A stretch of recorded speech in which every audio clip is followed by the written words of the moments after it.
नमस्कार मित्रांनो, माझं नाव श्रीधर विनायक गोडबोले आणि तुम्हा सगळ्यांचं स्वागत आहे आपल्या चॅनलमध्ये, ज्याचं नाव आहे अड्डा आनंदाचा। मित्रांनो, ताणतणाव किंवा स्ट्रेस हा आजच्या आयुष्यातला अगदी परवलीचा शब्द झालेला आहे।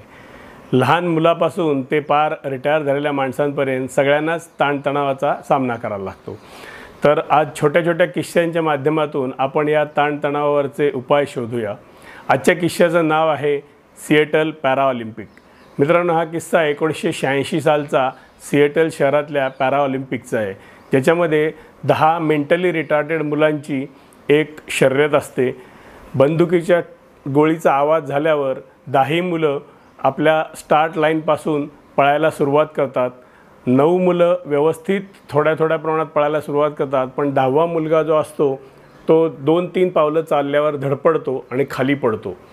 ते बघितल्यावर जी पुढे पळत असतात त्यातली 2 मुलं मागे त्याच्याकडे वळून बघतात आणि उलटी फिरतात। ते दोघं जण त्याला हाताने धरून उभा करतात। एक जण त्याला विचारतो, तुला काही लागलं का? तो नाही अशी मान डोलवतो। मग ती दोन्ही मुलं त्याचा हात धरून तिघं चालत चालत चालत चालत फिनिश लाईन पार करतात। तोपर्यंत पहिला, दुसरा, तिसरा नंबर कधीच पुढे निघून गेले असतात, पण ज्या क्षणी ही तिन्ही मुलं फिनिश लाईन पार करतात त्या क्षणी अख्खं स्टेडियम उभं राहून 5 मिनिटापर्यंत टाळ्या वाजवत राहतं। मित्रांनो, काय बरं कारण असावं अख्ख्या स्टेडियमनी टाळ्या वाजवण्यासारखं? यातच आपल्या प्रश्नाचं उत्तरही दडलेलं आहे। मित्रांनो, अख्खं स्टेडियम उभं राहून टाळ्या ह्यासाठी वाजवतं की आपल्या प्रत्येकाला आपल्या मनातून माहिती असतं की आयुष्यात फक्त जिंकणंच महत्त्वाचं नसतं, तर दुसऱ्यांना मदत करणं, परिणामी त्यांना आपल्याबरोबर घेऊन जाणं हेही तितकंच महत्त्वाचं असतं, जे ती मेंटली रिटार्टेड मुलं नक्कीच करतात, पण इतरांना मात्र ते जमत नाही। मित्रांनो, आपल्यासुद्धा प्रत्यक्ष आयुष्यात जेव्हा अशी कधी स्पर्धेची वेळ येते त्यावेळेला आपण फार क्वचितच त्या 2 मुलांसारखे वागतो किंवा वागतच नाही, आणि बरोबर हीच गोष्ट आपल्यावर ताण निर्माण करत असते।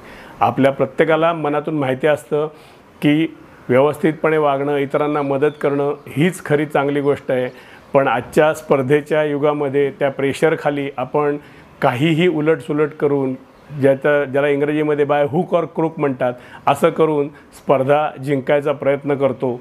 आणि ज्यावेळेला आपल्याला बरोबर माहिती असतं की आपण काही चुकीच्या गोष्टी करूनही स्पर्धा जिंकलेलो आहोत, आणि हीच गोष्ट आपल्या मनावर दीर्घकाळपर्यंत ताण निर्माण करत राहते।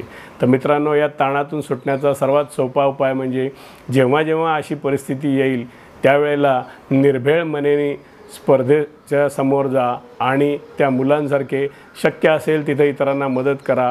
कोणावरही कुठल्याही प्रकारचा अन्याय न करता आपलं यश मिळवायचा प्रयत्न करा। अशामुळे दीर्घकाळामध्ये आपली ताणतणावापासून सुटका होईल। मित्रांनो, कसा वाटला किस्सा? आवडला असेल तर लाईक करा। तुमचे देखील असे ताणतणावासंदर्भातले काही अनुभव असतील तर ते मला कॉमेंटमध्ये लिहून नक्की कळवा। आणि आजपर्यंत आपला चॅनल सबस्क्राईब केला नसेल तर चॅनल सबस्क्राईब करा, ज्याचं नाव आहे अड्डा आनंदाचा। अशाच छान किस्से घेऊन ताणतणावावरील पुढचे उपाय बघण्यासाठी पुढच्या व्हिडिओमध्ये पुन्हा भेटूया। तोपर्यंत काळजी घ्या।